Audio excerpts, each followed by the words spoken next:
Bongsu namanya kampung, penduduknya semua suka termenung. Makan dan minum tidak disambung, kerja pun tidak asyiklah bingung. Ketua kampungnya Pak Belalang, seorang bomoh yang sangatlah malang, mencari barang yang sudah pun hilang, padahal semuanya di depan mata terbentang. Sana sini semua nak pening, tengok lalat pun boleh jadi pening. Dunia berpusing, otak pun pusing.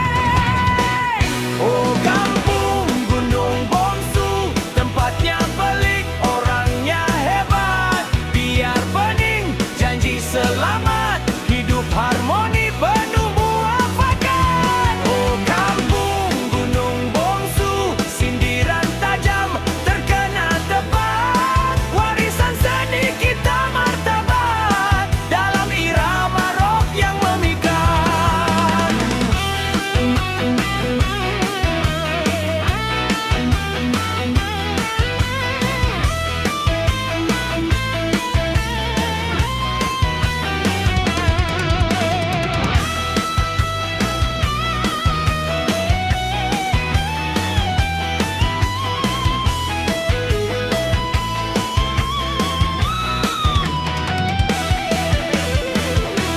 Bukan sengaja mahu menjindir, sekadar hiburan buat sang fakir.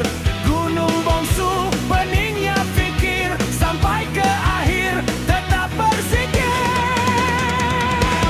Oh kampung Gunung Bongsu, tempatnya pelik, orangnya hebat.